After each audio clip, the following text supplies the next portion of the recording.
stretch to the edge. What a hurl by Jackson! Highlight reel touchdown! The Cedars going to be Louisville in front.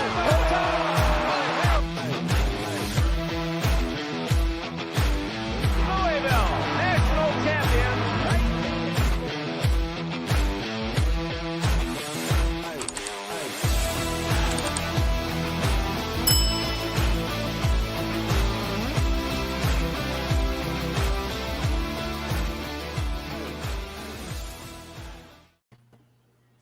Welcome back, everybody. Man, that gets me every time. I love that intro, man. Welcome back, everybody, to another episode of the Third Banner Pod. You got me, Ty, you got Pat, and Kyle tonight. Not a whole lot going on, so we'll just chit chat a little bit with you guys. Talk a little. Got a big commitment. Recruiting. We did get a big commitment. We'll kind of talk about that a little bit, and then later we'll get into our ranking of the top 10 schools to rebuild in college football 25 Dynasty Mode. We are about a month away from CFB25 launching, so I know everybody here is excited for that. I can't wait to get a hold of the Dynasty Mode. Pat, how's your night been tonight on this Friday? It's good, man. Hot day out there. It's a little bit hot up in my office, but other than that, it's a Friday, man, so can't complain. True, it is. It's hot out there, man. I was surprised when I walked outside earlier. Kyle, how you feeling tonight, man? Great. I today was my I keep thinking it's Saturday because I was off today. Usually I'm not. So that was good. That was fun. We got a good commitment in football, but yeah, went and saw Inside Out 2 with the kiddos. So they liked it. It actually was a really good sequel for a kids movie, but you know, living the dad life, doing that, but back now. And then I saw we got that commitment. And that's exciting news. I think he's going to be a really good player personally. And from my understanding is that Josh Johnson is who I'm talking about, by the way, the football commitment that we got today. And my understanding is Penn State really thought they had him in the bag. So for us to come in there and get him is awesome. I agree. I think he's a guy that I think is better than his ranking when I watch his film. I liked the last guy we got. Who also was a secondary player. I like Josh Johnson more, though. Micah Rice, yeah. Yeah. Sorry. I was going to say, to me, like when you're looking at a lot of these guys, especially 3 stars, like people look at stars and ratings and things and make their own opinions and whatnot. To me, if Iowa, especially Iowa, and, you know, a team like Penn State, if they really want a kid as a DB, that sells me. So I'm all in for that because, you know, like Iowa has arguably the best defense of the last few years in college football. If they want him, they like him. So do I. So it being 6'3", 185, if he truly can play corner, I know on here on 24/7 he's listed as a safety. If he could play corner, like 6'3" corners don't grow on trees, so that's awesome to have on the outside. So, yeah, I think the big thing with recruiting is you watch the film to see if you can see anything that pops out. Obviously, nobody or hardly anybody are football talent evaluators or coaches, but we have to go off of what we have to go off of, and that's what I look for. I also look for offers. The stars don't really bother me as much. It's just a secondary thing. It's nice to hear that you have a bunch of 4 stars. I'm not going to sit there and pretend it's not. But ultimately, to me, it's about watching the film, seeing what pops out, and seeing who else is offering. As long as those 2 things look good, I'm all for it. In this case, like he's got some good offers in there. Penn State's a good football school, obviously. They really thought they had him. And for him to come here, it's a big deal. And then I also watching the film. I mean, to me, guy that has a boomstick, man, he can hit you, and he has good closing speed. He reads the quarterback well, at least in the film I saw. Of course, they show all the good things, but I really liked what I saw. Yeah, I saw a lot of the same things. He does. You can tell he's paying attention to the quarterback's eyes because he makes a lot of plays on balls that weren't even thrown to his cover. And when you're a cornerback and you're making plays, tackling other covers, that means you're paying attention to where the quarterback is going with the ball, and he breaks, and it can be risky, but he breaks based off of the quarterback's eyes in a lot of the film I watched. So, and I'm like you, Ty, man, if you're getting offers from Iowa and Iowa wants you, listen, I'm an Eagles fan. We just drafted Cooper DeJean, who was an unbelievable defensive back out of Iowa. They've had some really good defensive backs there. So if they want you, I'm pretty convinced that you're a good player. As long as they don't want you for offense, I agree. Yeah. Yeah, if they want you for offense, I'm gonna be scratching my head. But yeah, the defense, like they've put a lot of guys in. Like Desmond King, I think, is another one. Cooper DeJean.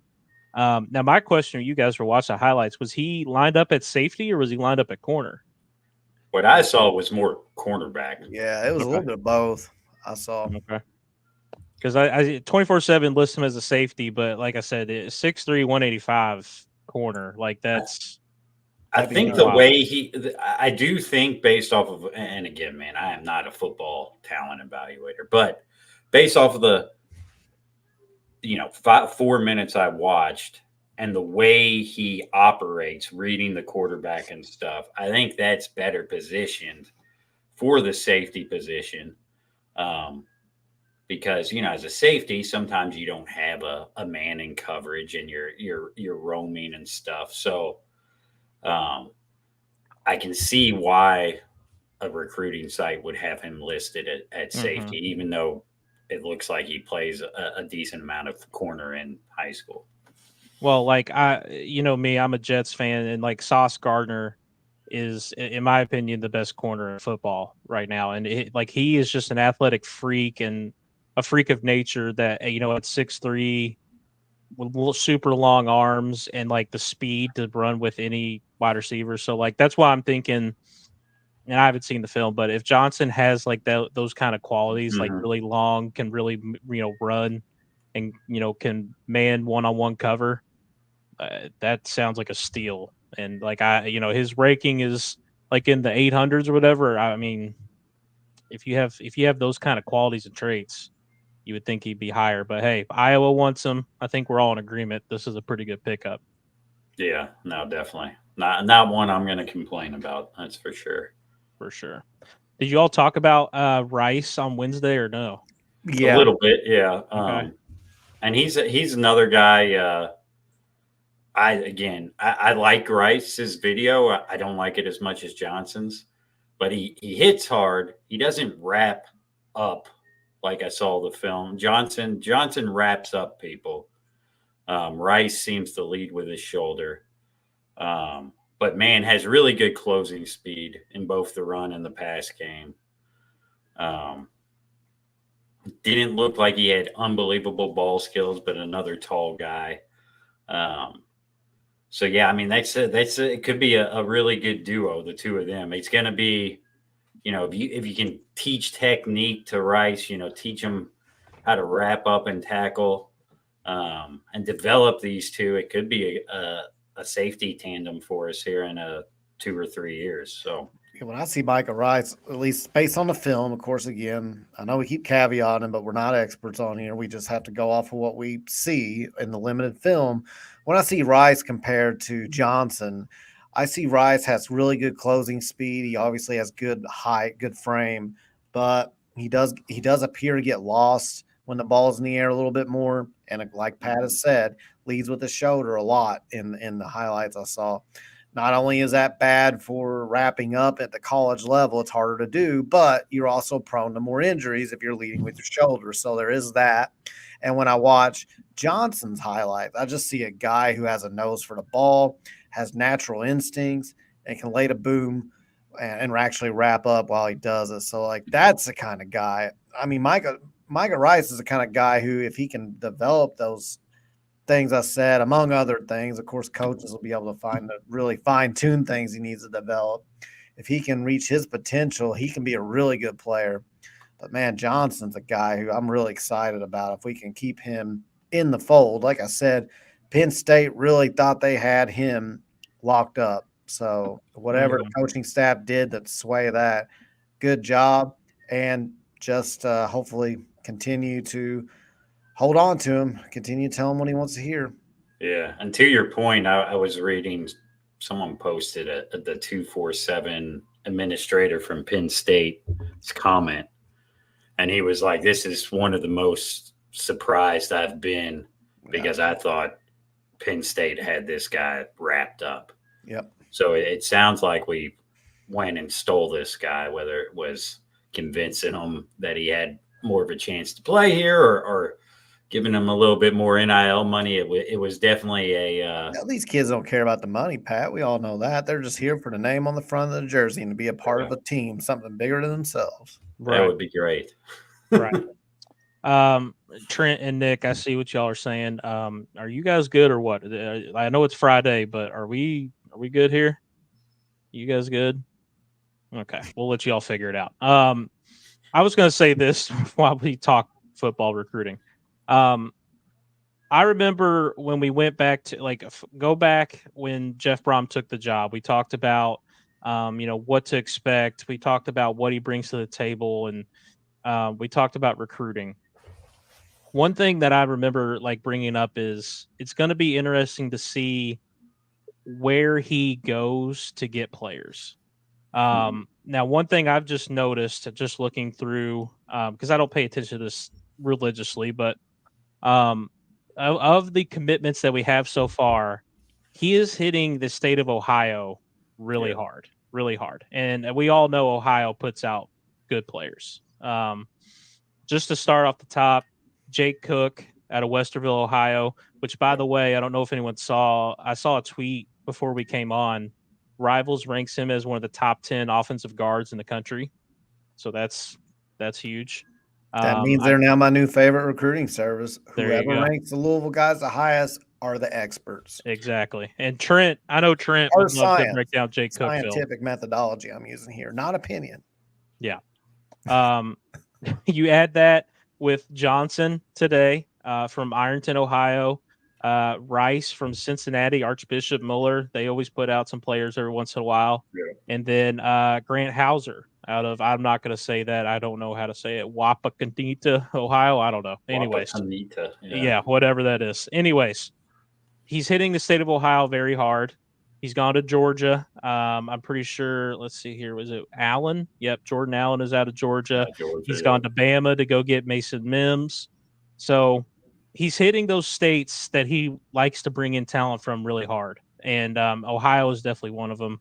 Florida is always going to get us kids every year. Warren Central in Indiana, a very historical football power in the state of Indiana. When he goes and gets players out of Indiana, it's like you just said, Warren Central, Cathedral is another one up there, I'm pretty sure. They have a lot of big-time football talent up there. So,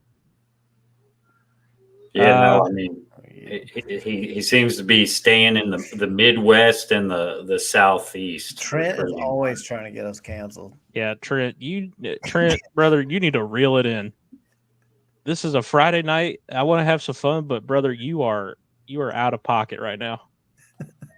What's up, Mike? Mike's in the house. We like to see that.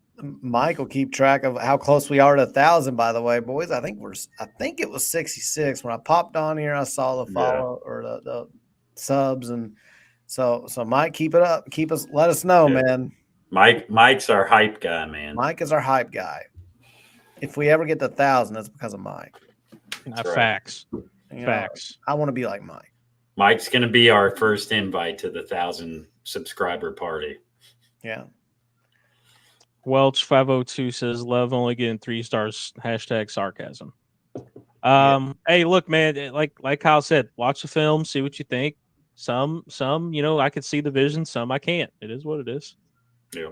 And hey, listen, I've got no, we're kind of. I think Johnson's a 4-star based on my very credible rating system that's nationally used by all recruiting efforts. Yeah.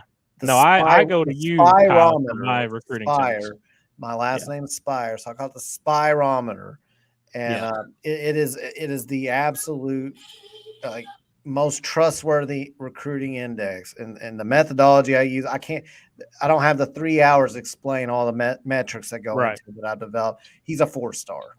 The work that you and Jordy do, Jordy's our in-state Kentucky recruiting expert. The work that you two do is just, it's top notch. For So relatively new listeners that don't know, I'm very sarcastic with my humor sometimes. So when I say that, I'm saying what I'm really saying is my meaningless opinion is that he's a 4-star, but it's completely meaningless. Josh, you don't like Josh Johnson? Says I'm over here like the Cave of Wonders, only diamonds in the rough. You don't like Josh Johnson, bro? That's good. That's a good joke. Oh God. Oh man. But listen, I'm one of those people. I don't think Johnson's a diamond in the rough. Yeah, but I'm kind of in the middle of this. You know, there's some people who think Brom can do no wrong and are totally happy with our high school recruiting. Yeah. There's some people who think it's the worst thing on earth and it's going to kill us. And, you know, I'm kind of in the middle. There's days I'm like, man, why did we take this kid? There's other days I'm like, I can see why we took this kid. And I can see, like, even though he's not a, you know, top-notch top 250 guy, like he fits, you know, a developmental track and stuff like that. So I'm with you. I don't think there's any problem with people questioning things because that's what fans do. And I don't think there's any problem with people who, you know, are extremely happy with what we're doing. I think until something goes wrong, it's hard to bury Brom for anything, but you know, it's cool to look into the future and say, well, this could cause issues down the line. I'm kind of with you, Pat. There's days I look at it like today. I really like Johnson committing. I like the potential of the Rice kid and the running back out of Florida. I like it. I mean, he's got a lot of speed, so there's that. Mm-hmm. I see some of the methodology, like some of these guys are diamonds in the rough in the sense that they have unique skill sets, but they lack development in key areas. So your hope is that the Brom staff, who are known as quarterback developers, who are known as player developers, will be able to get the most out of some of these guys. Ultimately, some of these guys are not going to pan out, but that's also true for some of the higher rated guys. But there are at times, especially towards the beginning of this class, there was some verbal commitments that I just was like, I don't know, man. I just don't see it. But again, I'm not the coach. And like Pat said, at the end of the day, we do need to give it more time. I comment on it in real time with my real opinion based on it as it changes. But all the while knowing that until he gives us a reason to doubt his recruiting, we need to give him the benefit of the doubt. So that means the win-loss record. And right now, his one season, he won 10 games. And the year before that at Purdue, he got him to the Big Ten championship game. So, you know, he's had successful results. So we'll just have to see. And I also think – oh, go ahead. Go ahead. Ty, go ahead. No, go ahead. Go ahead. I also think that we kind of – and some of this you got to give credit to Satterfield, but we kind of were spoiled with the first high school class. That's exactly what I was going to say. Sorry. No. You're fine. And so, you know, you then start looking at the last class in this one we're recruiting now, and they're not really that bad. I mean, right now this is ranked, I think, 35th. The last class, I think, was top 40. But you get these expectations and you set this, you know, this bar with that first class, and I think it naturally, you know, psychologically leads to some disappointment when we don't have 5 4-star guys, or how many we had in that first class might have been more than that. So I think that kind of plays into some people's feelings too. I think you're right, Pat, but I do want to kind of add to that, to the benefit of the people that kind of feel that way. For one, we were told for so long that 23 class was unobtainable at a school like Louisville. We were told you can't do it. You can't load up a bunch of 4-stars with high offers at a little old Louisville. We were told that by our own fans for years. And up to that point, other than maybe a strong class or two in that last Petrino class before he bolted, and then that class somewhat fell apart, but that class was lined up to be a great class by our standards and still was. I mean, we got Peanut Whitehead, got that 4-star running back, but we had a lot of guys lined up. Duke Martin. Dwayne Martin, I think was his name or something like that. Or you might be right. I don't remember his name, but something Martin. But we were told, that you can't do it. And then we did it. And then what did we hear, though? Here's the key. Here's the key people forget. What did we hear after the 23 class? Just wait till you see the high school 24 class. It's going to be even better. We're gonna raid Florida, and we're gonna get even better players than the 23 class. Like, we were told that time and time and time again.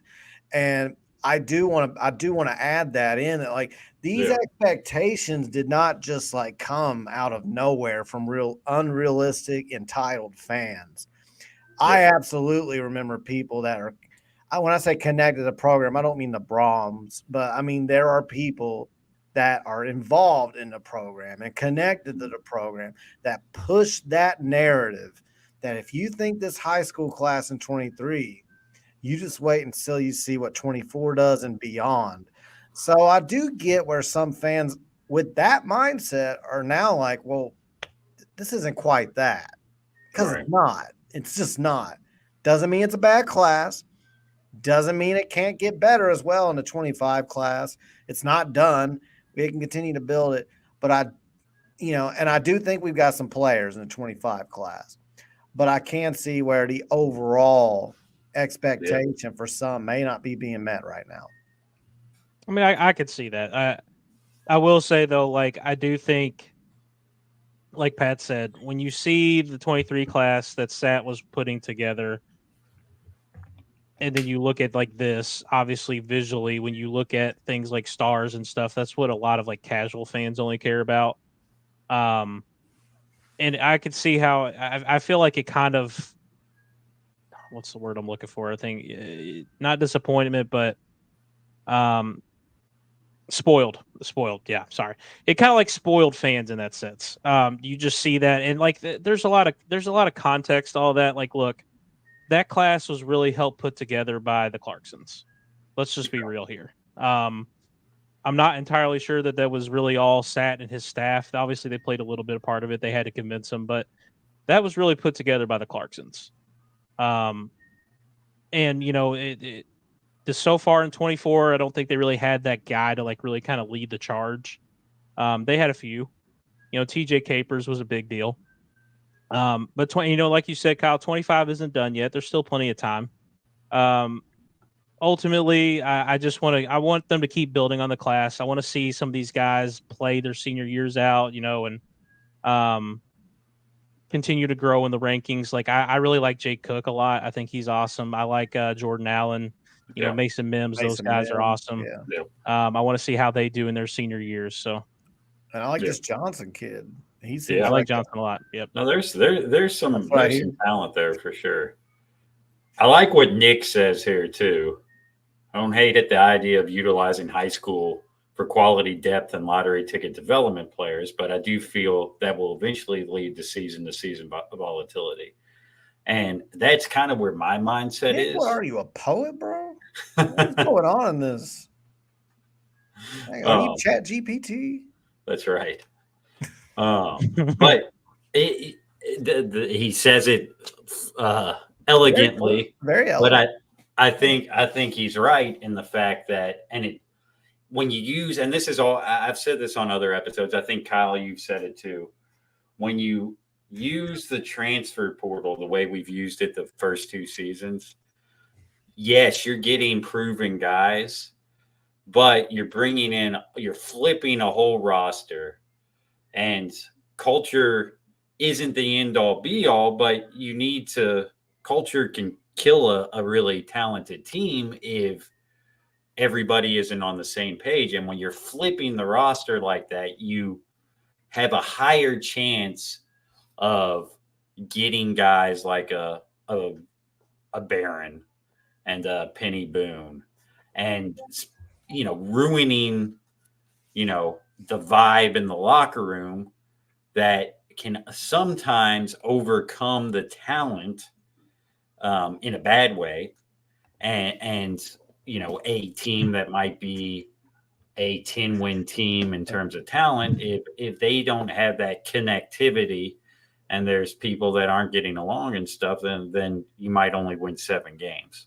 Right. So it's risky doing that. Again, I'm not going to completely hate on it until it doesn't work, but I can see people's concerns with the amount of transfer portal guys we're bringing in every year so far under Brom. I mean, I think we ranked in the top 2 or 3 in guys coming in and going out the past 2 years. So a lot, you've got a completely new roster essentially. Wes, thanks for joining, man. I just want to say real quick, appreciate you being on Ohio State. Random, I know, but we did have the Ohio podcast. I don't know if you listen to those guys. They're part of College Huddle Network, which is the umbrella we're under. They actually, I believe, founded it for all the rest of us, and they were definitely the ones that recruited us into it. So he posts up in here a lot from Ohio State. So I don't know if you watch the Ohio podcast, but on the Ohio State end, I'd recommend it. They work really hard. So I just want to throw that out there real quick.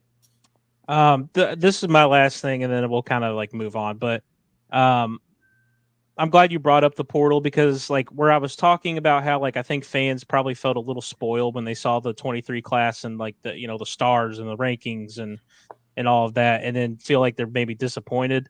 I think the flip side of that is that Brom came in immediately and killed the portal. And like to me, I think it's where, like Kyle, me and you have talked about it. Pat, we've talked about it in our group chat. We all have like small fundamental differences when it comes to recruiting and stuff. That's not a problem. But to me, like I'm of the take that the portal is going to give you guys that are, to me, better players, at least right now, for sure. Mm-hmm.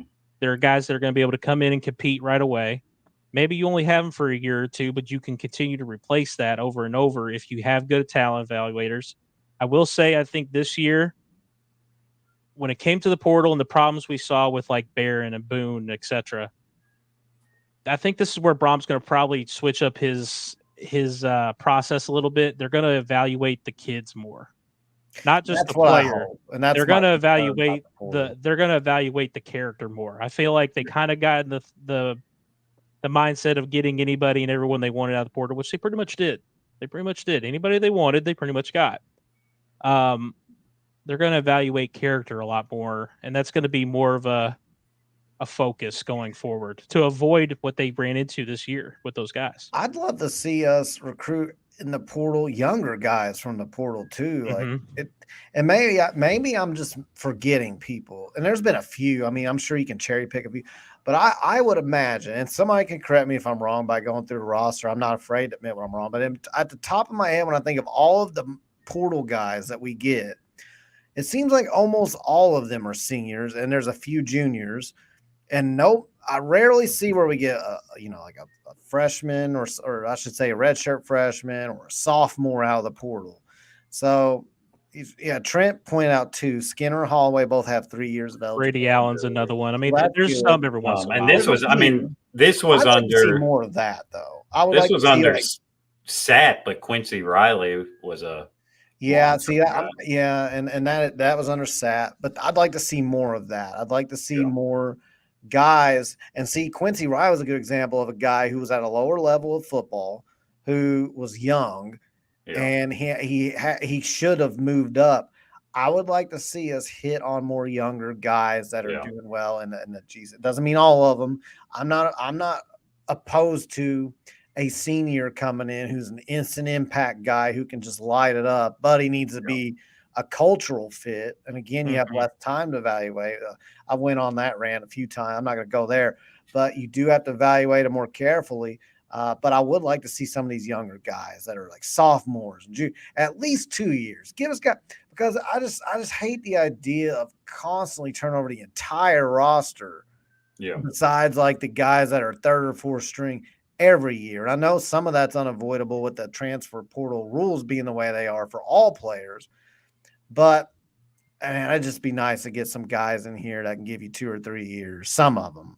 Yeah. And I think to kind of expand on your point there, I'd rather, and I probably would have told you something different last year, but after seeing the results, I'd rather get the young guys that have played than at maybe a smaller school than the young guys like a Washington or a Killebrew that were ranked highly but didn't get to play at a Power 5 school because we haven't really hit on one of those guys yet.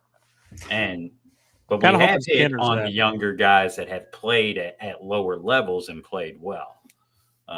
McGraw's another one, Anthony Eason mentioned in the chat. But yeah, no, I agree with you, Kyle. And I think when you're looking at the younger guys, I'd rather take guys that have they don't have to produce at a high level, but have actually had, college film that you can look at and say, okay, well, this guy's producing at least somewhat at the highest level of football instead of, well, this guy was good in high school, hasn't played in college. Hopefully, his high school tape translates here.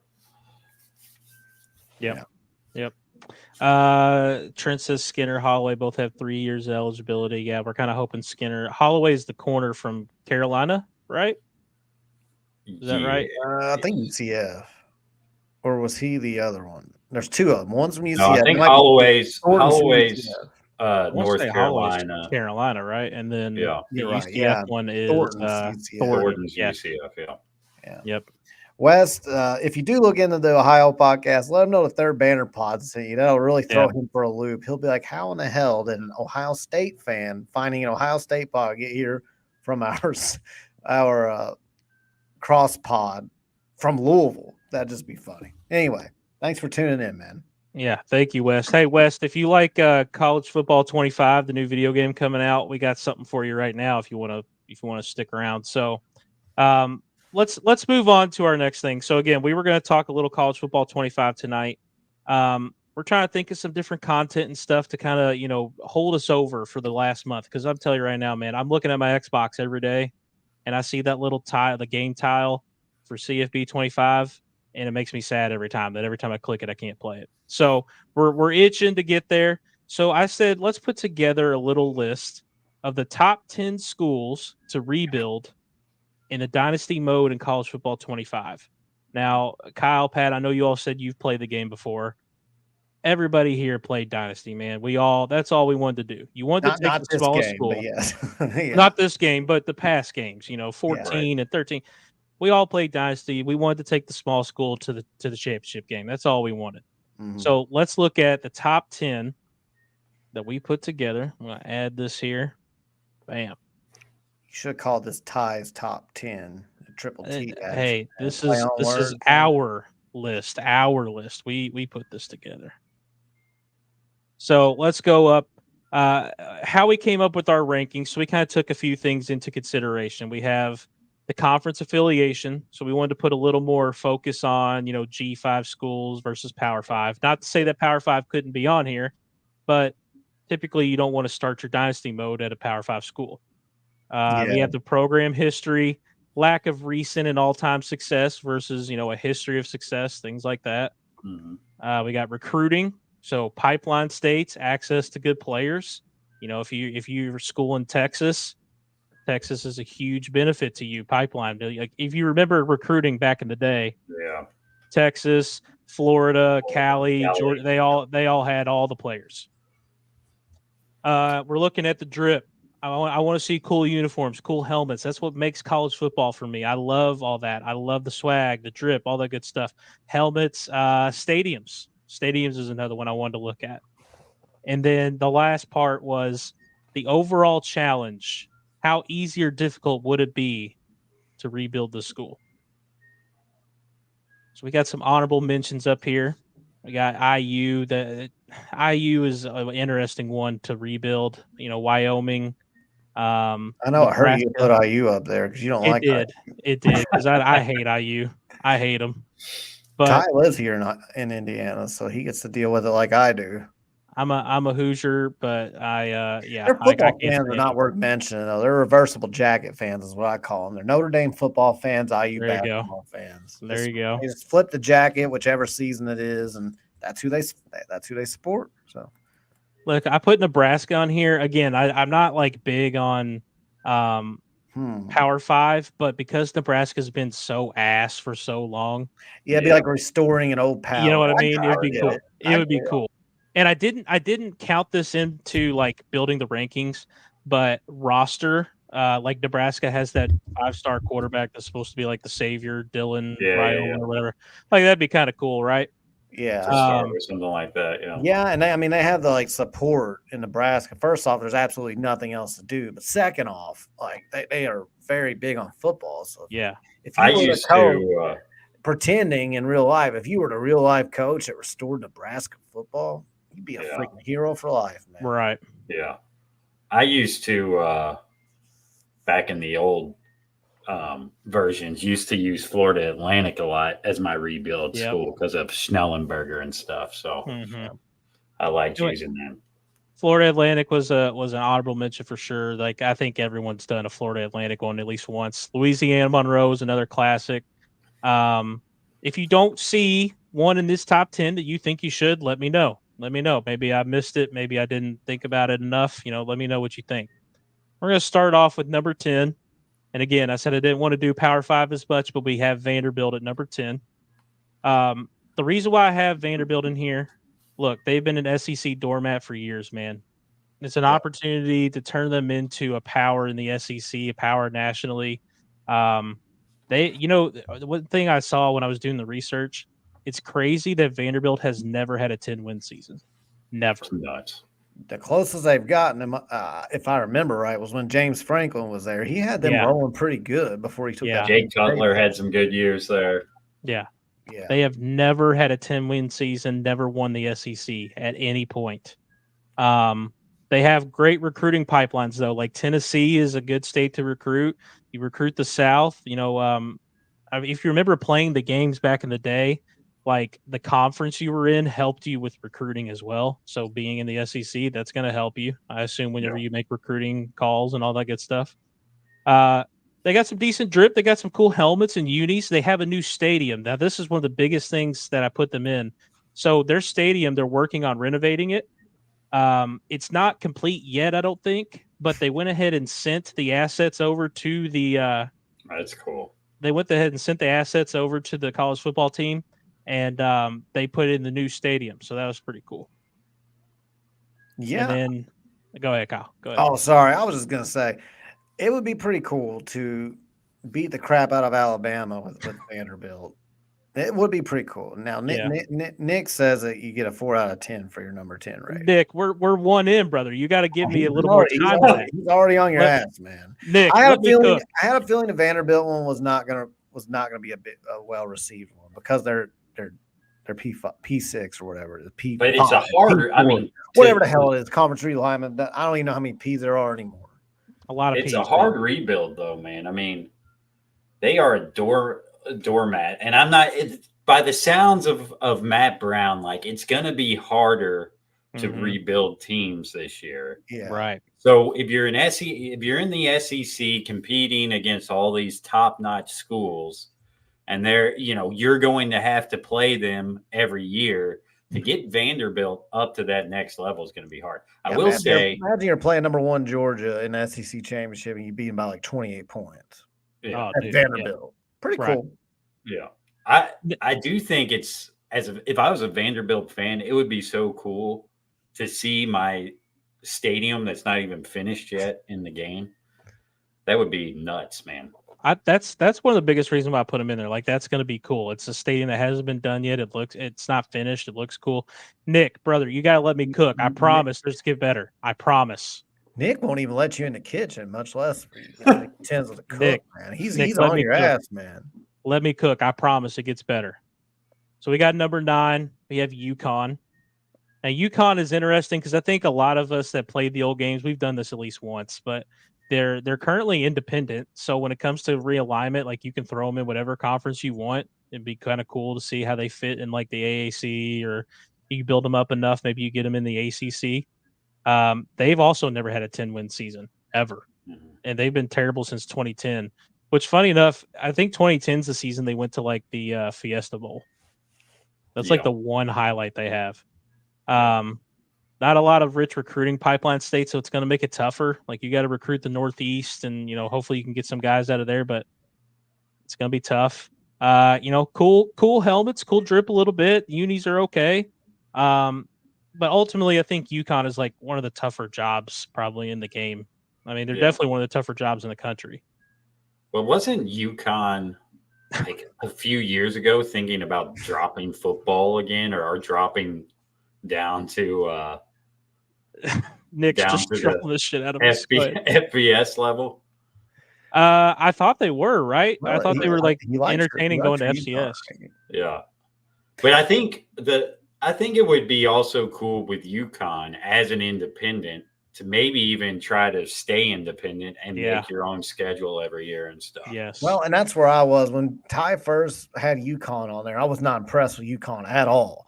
And then I was like, well, wait, they're independent? Like, for some reason in my mind, I thought they went to one of the smaller conferences like the AAC or whatever they are now.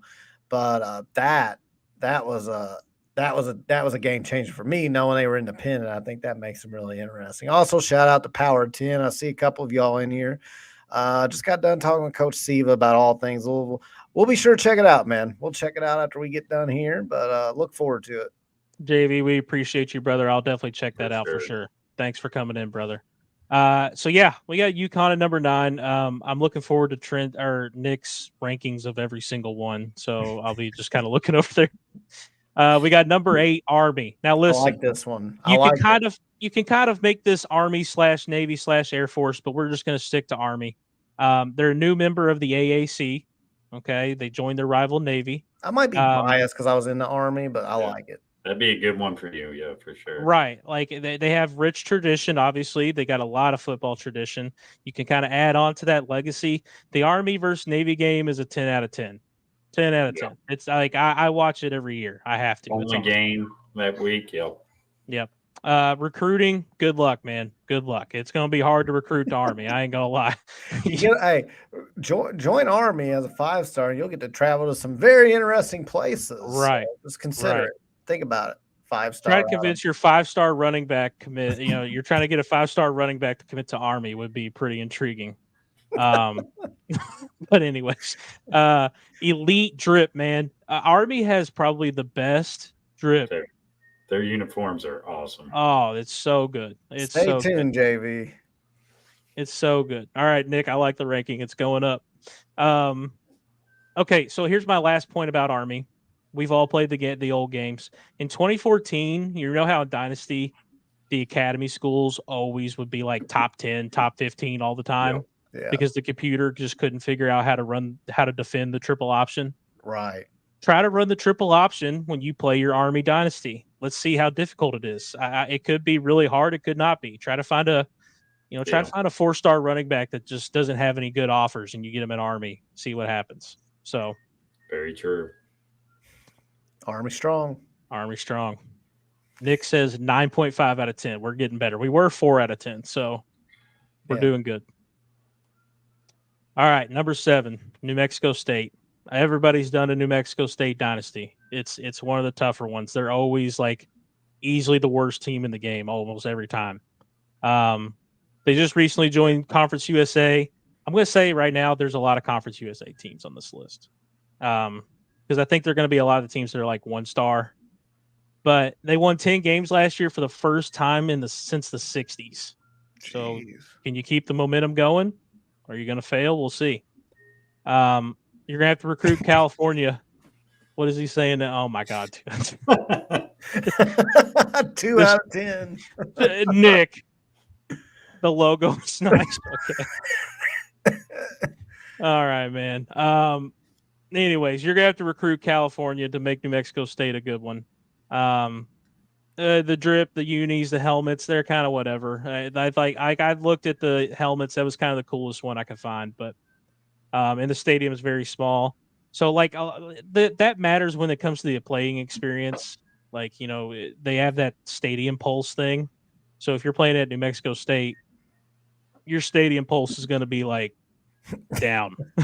But You're gonna be dead. yeah, No you're going to have pulse. all six Cardiac fans. arrest, man. All 6 fans in the stands are going to be going wild, but Yeah. it should be a decent challenge to get New Mexico State into a national power, especially if it's like how Matt says, where it's going to be a lot tougher. You'll have to get the crash cart by to do CPR and bring the pulse back in that stadium. If you throw a couple picks, you might have to do that for sure. Yeah. All right, we're moving on to UTEP. Nick, save it for the end. Let me present it, okay? Let me cook, okay? We got UTEP, another CUSA team. It's going to be tough to make a playoff in the CUSA, I think. Let's just be honest. 3 winning seasons in the last 20 years. It's like UTEP's got to be one of the toughest jobs in the country for sure. But here's the main thing with UTEP. Texas recruiting. Texas is big. You're going to have access to so many players in Texas. And I don't know about you guys, but these are their newest uniforms. I think they're kind of swag, no? They're kind of cool. Yeah. I wish Deuce Adams was like for 2025. I'd be going after him if I had UTEP. Oh, for sure. Because he's a Texas guy. So you brought up something there, Ty, that I kind of wish I would have asked last week when we had Matt. But like you said, a Conference USA team is going to be hard to make the playoffs. And that got me thinking, I remember in the old games, like you could start off with one of these lower level teams and you would get invites to bigger conferences. Yeah. Now, I know in this game you can do your own like manual conference movement, but I wonder if you're going to be able to get invites, like if the computer will invite you to another conference. That would be intriguing for sure. Nick, because like 8 out of 10. Yeah, Nick liked that one. We're kind of cooking. Nick, I promise it gets even better than this. 50K. Wait till you see number 1 for UTEP. Yeah, the Sun Bowl, that's kind of cool. Like you talk about stadium pulse, you said 50K, like that could be cool. Might get the crowd up a little bit. Yeah, I dig it. But yeah, UTEP's on here because look, it's not easy to win at UTEP. I think it'd be a good challenge. The one thing you do have going for you though is Texas recruiting. So let's move on to number 5, Akron. Another one that everybody has done at least once. Everybody here has done an Akron dynasty. Don't lie if you haven't. We got the Maction for the first time. We got a back school on here. They've won 7 games since 2019. Think about that. Think about that. That would be fun. That is not good. It's an absolute doormat of a school. Like, look, New Mexico State and Akron, they're going to be fighting for probably the worst team in the game. Let's just be honest. Ohio is a good recruiting ground. Yes, Ohio, you're going to have to recruit the Rust Belt in Ohio to really build them up. Simple looking unis and all that, but someone got to answer. What the hell is a zip? What is a zip? Pittsburgh uniform. That is a good question because I have no idea. What is their mascot? Do we know? It's like a kangaroo looking type thing. Difficulty level equals good luck. I like that. I think Nick's thinking long and hard about what to rank this one. He hasn't said anything yet. Difficulty level, good luck, man. This is going to be a tough one for sure. It's going to be tough. But hey, listen, we've all done an Akron dynasty at least once. 8.5. Okay. I like it. Let's move on to number 4. Now, this is where it gets really cool. So, Sam Houston, they were not featured in NCAA 2014. They're one of the newer teams to the game. And again, another CUSA team. They had some success on the FCS level. Their last season was their first year in FBS. They went 3-9. So that's what makes it interesting. You're kind of building it from the ground up. Imagine if it took you 2 years or 3 years to win a national championship with Sam Houston. It'd be like their 4th year in FBS. Right. That would be cool. That's a cool storyline. Right. It is. So yeah, you're building it from the ground up. You got, again, Texas recruiting. Sam Houston's in Texas, so you got a rich recruiting grounds there. I'm not gonna lie, like when I was looking through their helmets and stuff, it was kind of mid. If you like orange and white and all they that good kinda stuff, look it's a little kinda bit look like Clemson. Yeah. like a That's not as good Clemson. You know what I mean? like Clemson without the religious strictness. Yeah. Well, it's maybe. I don't know. I don't know. They might actually be. Maybe Sam Houston's I like really a don't know Baptist anything about Sam religion. Houston. I feel like Sam Houston is like one of those religious schools. I think it is. Yeah, too. but Dabo is. You can't no match Dabo. his over the top. I'm not going to go there. Go ahead. But look, Continue. you can make your coach like Dabo. You know what I mean? Like you could be Dabo Sweeney Jr. I prefer not to. No. There you go. You got your work cut out for you here at Sam Houston. But, like I said, being in Texas, that's going to help you recruit. You're going to be able to bring them back pretty quickly. So Nick says 7.5 out of 10. You don't like that one as much? I Okay. like Sam Houston. This one's go my on. favorite. Jacksonville State. Uh-oh.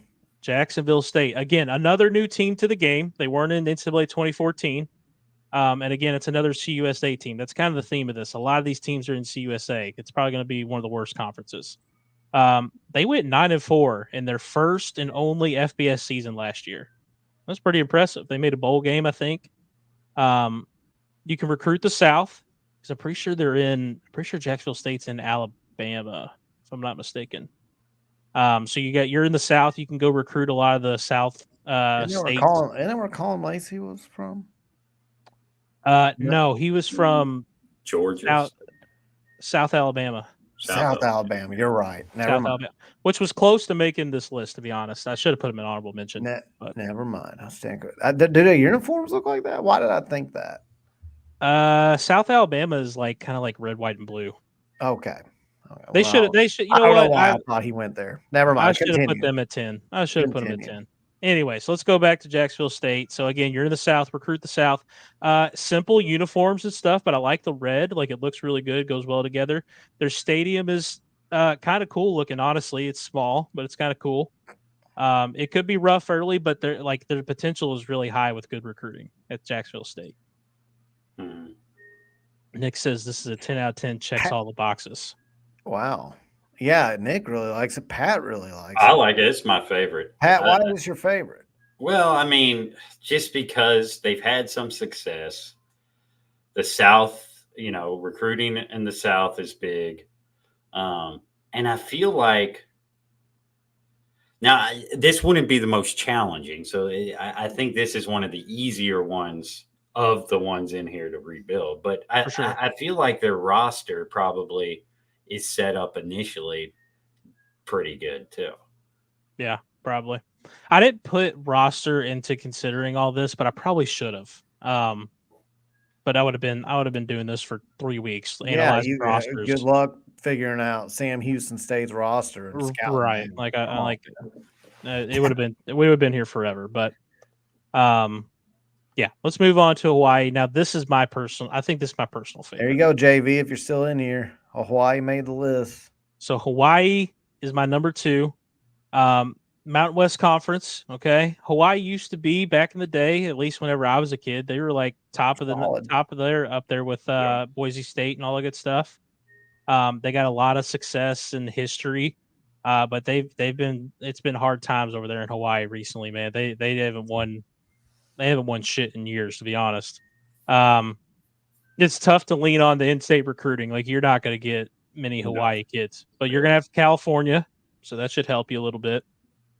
I think they might have the best strip in the game, man. I don't know what it is, but that Hawaii Island helmet. It's pretty cool. It's just dope to me. I don't know what it is. It's just dope. Now, here's one thing that I thought was kind of cool. Maybe it's not, but the stadium, you know how they used to play in the old Aloha Stadium or whatever? Well, come to find out, that's not a thing anymore. So they've put this little, like I think it was their track and field stadium, and they've put bleachers and things in. It's actually like the smallest stadium in the country. It holds like 12,000 people. Man.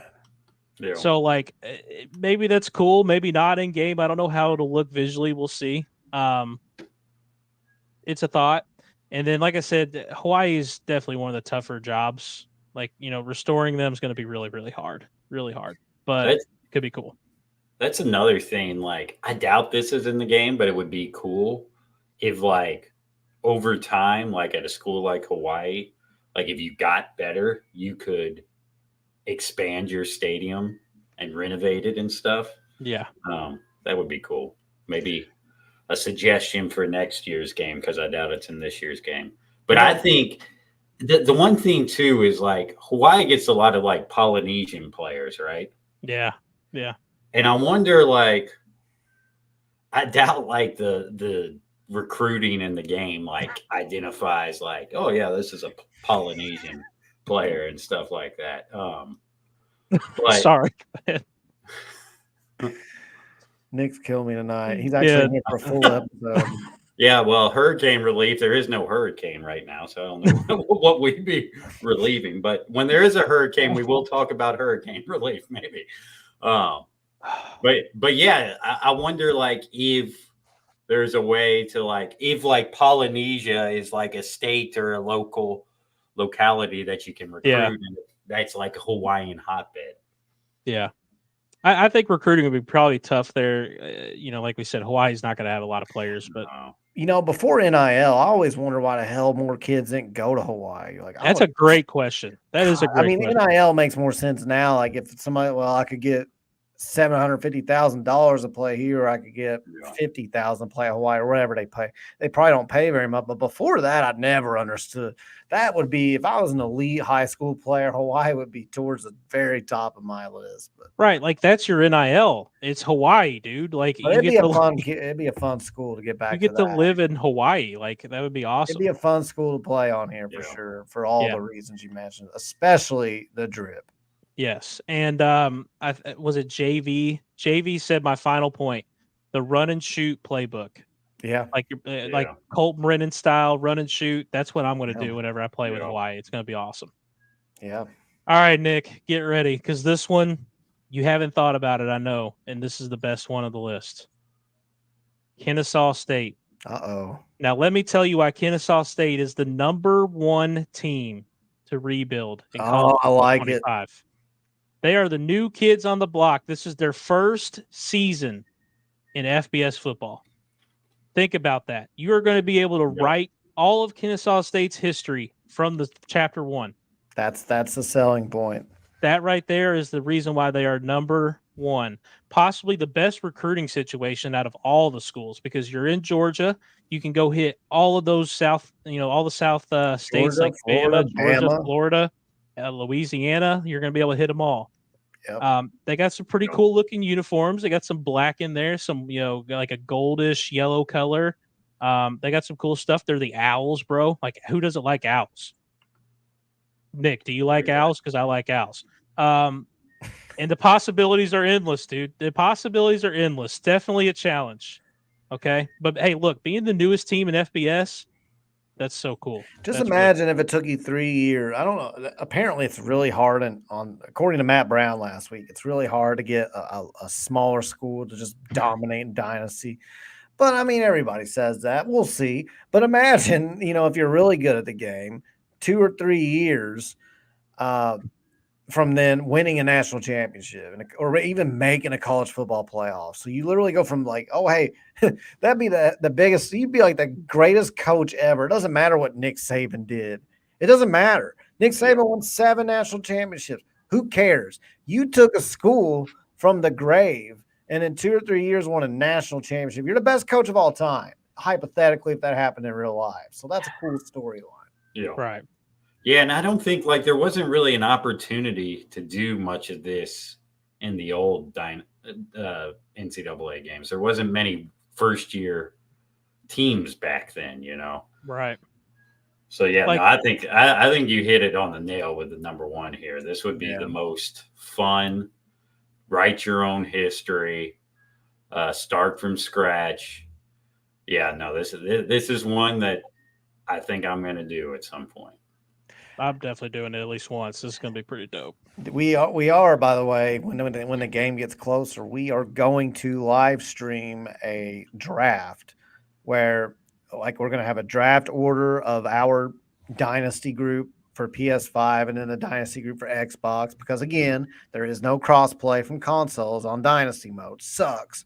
Yeah. But so we're gonna have two separate drafts where we have an order, and then we're gonna have teams at random, a bunch of like these type of teams here. No major teams in the draft, and it's just gonna be a random wheel that spins and selects your school, and that's whatever school we end up with. So I hope Ball State's in that drawing because I'm a Ball State alum, and that's another low level school. So I think it'd be cool to take my alma mater, but I also think it's really cool to not know which school you're going to get and to have a draft. And there is no advantage there, at least strategically. It's completely random. So you get who you get. Yeah. It'll be fun. No, I liked your idea, Kyle. I think it'll be fun. It'll be entertaining too, that draft, especially if we do the stealing of teams. I think that'll we might have to get some censor alerts on our broadcast that night. There might be a lot of cussing. I haven't actually presented that part of it to the group yet because I just want to see if they thought the drawing part was cool. But yeah, it would be neat to. I don't remember what it's called. On Christmas, you do the gift pass around and you have an order, and if there's 14 people, you number it 1 through 14. Yeah. Number 1 picks whatever they pick. They get the first choice, but then number 2 through 14 can steal whatever, and so you want to be 14 because you can either pick what gifts left, which there's going to be 1 gift left, or you can steal one of the gifts you already know. That's kind of what I'd like to do for the draft order, as far as, okay, like somebody picks Ball or somebody gets Ball State and they're like the third person, but I'm picked 10. I could come in there and get Ball State, and then they have to turn around and spin the wheel again from the schools left and pick. That'd be pretty cool.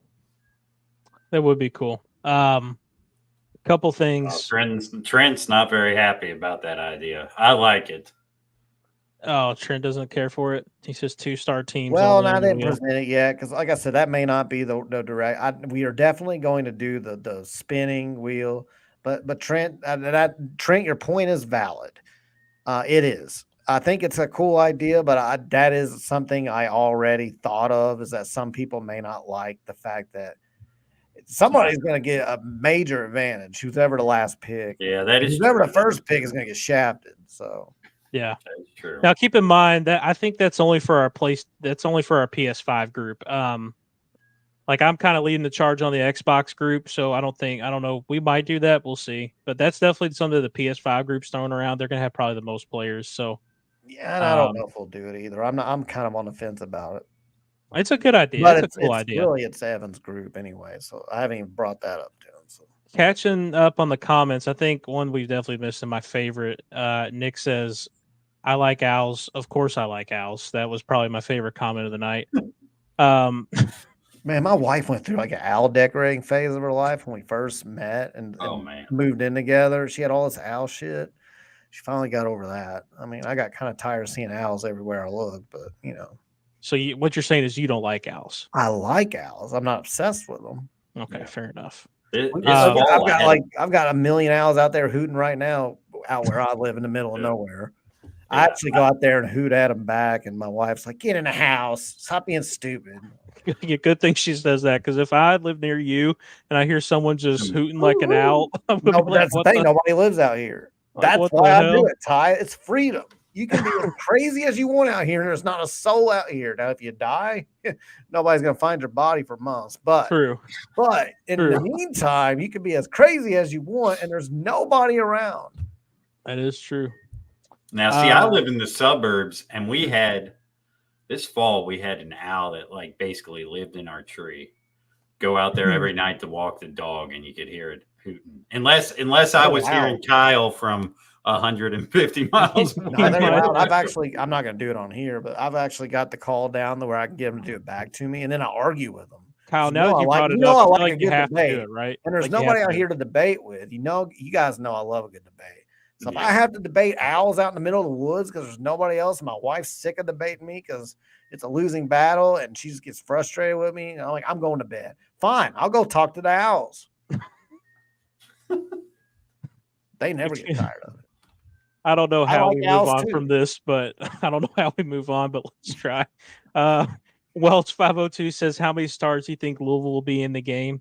If it's like 14, they had like, I think it was like 6 stars. I think we'll probably be like 4.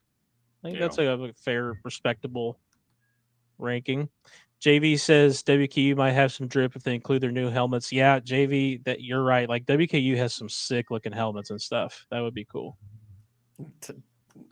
Anthony says North Texas, San Jose State, a couple good ones. Yep, I like those. Trent, I will Venmo you your money back before I do that. It's loud. Thank you for the $2 donation at Third Banner Pod. How much money does Trent have to donate for you to alcohol on stream? Okay, well, Trent, how much do you make? I'm gonna put it $1 more than that. That way, I don't have to do it. All right, Josh. We'd lose subscribers, man. Josh says he's a supporting coach. Wet toaster. I mean, Kyle, glad PK made you throw it in Ohio. Wet toaster. Yeah, that's a good one. He did make me throw it in the Ohio with a smile on my face. I don't live too far from the Ohio, by the way, so I can just drive right down there, throw it in there, and be back before midnight. Chester says New Mexico State is where I'm gonna be. OC. I'm bringing Diego Pavia back from Vandy. Yeah. There you go. Oh, is that what their quarterback was last year? Like, yes, and you remember we were big fans. Yeah, I did like him. I did. I randomly watched like 2 or 3 New Mexico State games last year. He was pretty sick. He was cool. I was hoping we'd make it. Well, it doesn't matter now. Chester's a big Orioles fan, and I'm a big Phillies fan, and we're playing tonight. How's that going? It's in the 11th inning, but it's rain delayed now in the 11th inning. Oh, no, 11th inning. So good. It's been a good game so far, Chester. I've been checking it on my phone, but don't get Trent started on baseball takes because it's there you go. Off. Too late. Trent's on there. I knew it was coming. Yeah, I'm kind of with Trent on baseball, but it is what it is.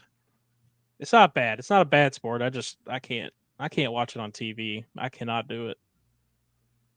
Yeah, in person when the weather's nice, I'll watch baseball. It's weird because baseball I can follow, and like my wife actually saw me watching it with somebody once who was watching, and I was just like, "Oh, she's like, I didn't know you knew all that." I'm like, "Yeah, just don't watch it. Like, I can tell you what's going on, but man, I don't know how you guys watch it on TV. That's tough for me." You gotta have a favorite team that you're like really.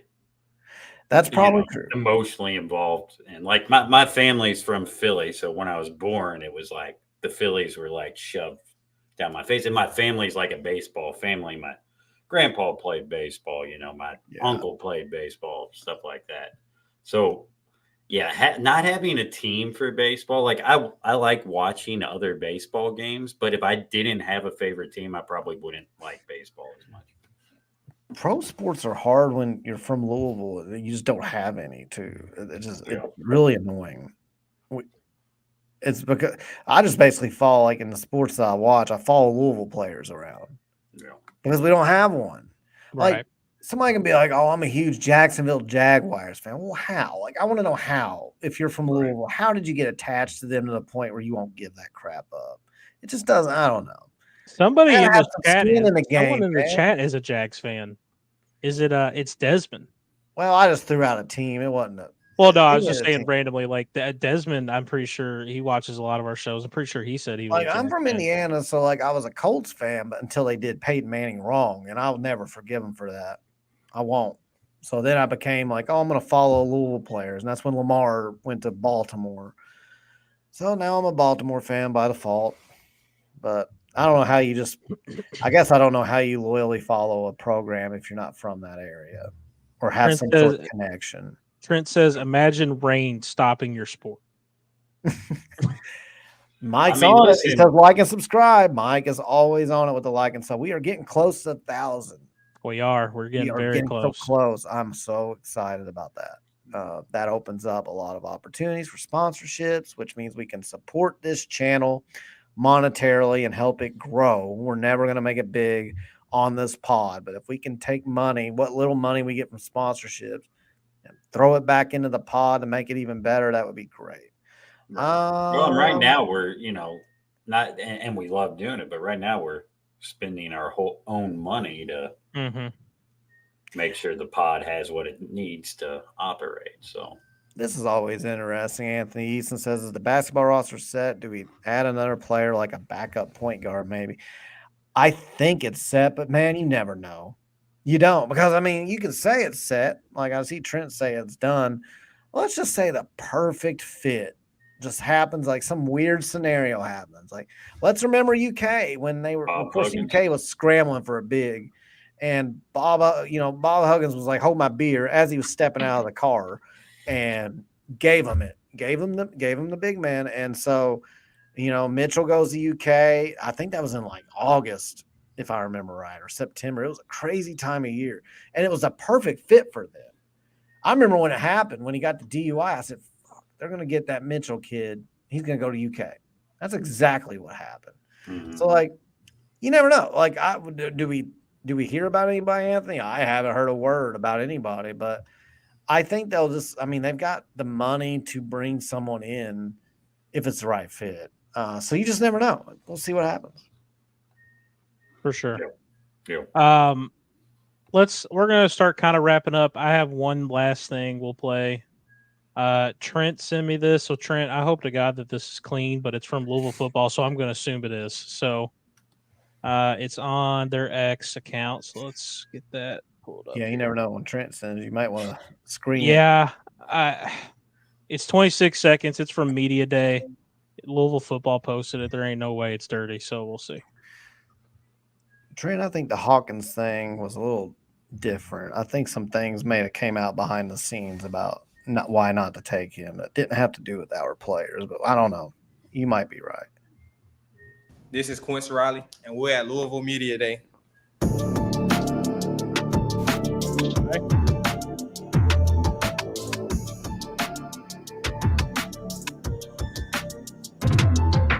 Thor. Oh, that was Thor? Holy shit. Yeah, then he had the hammer. God damn.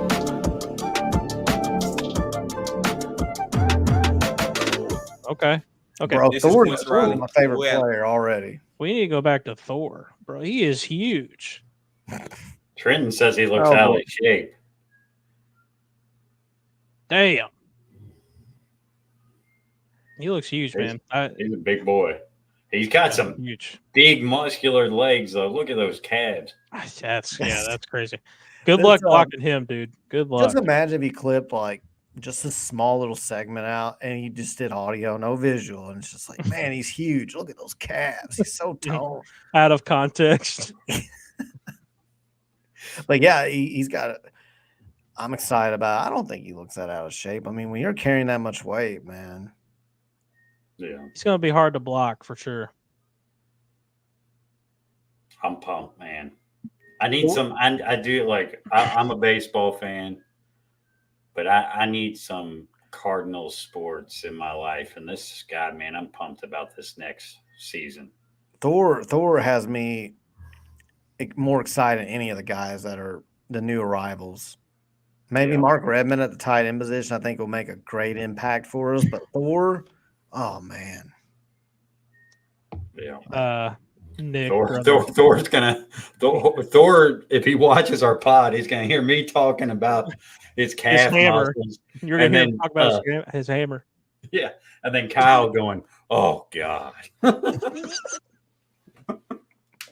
Yeah, it's Thor. We've got a bromance for you here on the third banner. Friday nights never fail to. See, there you go, Trent. He's like, maybe it's because he's 6'3" and 320, so it's just a tight dirty. Yeah, if you're 6'3" and 320, you're probably gonna have a little bit of a gut. Well, he knew the third banner pop was gonna watch, so he had to wear his clothes tight for us, you know. I don't care what he wears out there as long as he does what I think he's going to do on the field, which is just massacre offenses. I'm excited for it, man. Yeah, we haven't had – I don't know if we've had a defensive tackle that will take as much attention as he will. Oh, like, God, I couldn't even name the last defensive tackle that I think is as good as Thor could be. Shelton Rankin. Boye. Yeah, I mean that's the type of player I think he's. Yeah. He's kind Yeah, of I mean they're different type of players, but impact wise, I think. Yeah, Rankins. Trenton said Rankins. Rankins was a beast. Yeah. Well, I know we're gonna wrap up, but next week, don't forget, guys, if you're listeners, we will be on the Mike Rutherford show hosting it, which is a scary thought to some because you never know. We have to make sure we actually watch our language and what we say. Talk about Thor hammers next week. No, the hammer jokes stop now. Yeah, now actually, I think those are acceptable. I've heard jokes like that. Yeah, Mike pushes teeters, but he also knows where the line is. We don't. Yes. So we cross we habitual line steppers here. Yeah, that's the thing. Mike gets right next to the line because he can see it. We're like Stevie Wonder out there. We cannot see the line. So if we decide we're going to make a funny joke, it may be too far. So it'll be fun, though. Let's see. Next Friday is when we all go on there, me, Ty, and Ross. We will be on next Friday from 3. I said 3 to 6, but it's really 3:06 is when it starts. It's really weird. It starts at 3:06 to 6 o'clock. On the Big X Radio Network. You can stream it from bigxradio.com. I will be on Monday, actually, with Jacob Lane, the State of Louisville guy. So I'll be on there co-hosting with him, again, 3:06 to 6 p.m., Big X Radio Network. So it'll be fun. I have no idea what to expect on Monday's episode at all. So it'll be fun. I'm pumped, man. Pumped to listen to you guys. You guys are going to kill it. It's a lot of fun, a lot of I don't know what to expect either, but this is going to be awesome for sure. Like it's something I've always kind of dreamed of. So Trent, they don't take calls on that show usually, but you can text it, and I know you won't disappoint there. Yeah, you're definitely going to text in. You're going to have some good stuff for us for sure. Yeah. just remember they've got to read it on the radio, Trent. Yeah. No Tarzan, no anything like that. Oh, he's going to send some terrible. I'm just going to have to scroll right past it. And the thing is, I won't even know it's him because he won't have his number next to it. Like his name's in there right now. It's going to give him the autonomy he really wants. But yeah, that's going to be a ton of fun. I can't wait for next Friday. I don't know if we're going to do a show that night or not. We'll see. I might have something planned for us, but we'll see how it goes. But catch us on Mike Rutherford show next week. As we kind of wrap this up, again, like and subscribe. Please like and subscribe. We're getting so close to 1,000. If you like what you're seeing, if you like what you hear, if you like the content that we're putting out, give us a like, give us a follow, subscribe to the channel. We would genuinely appreciate it. So we're on the road to 1,000. We're getting close. 65 subs. Yeah. And we're right there. So that's going to probably wrap it up for us tonight, guys. Anything last minute before we get out of here? Nah, man. Just go Cards. Go Cards. Keep up the recruiting of football. There we go. You have it. Go Cards. Go Kroger.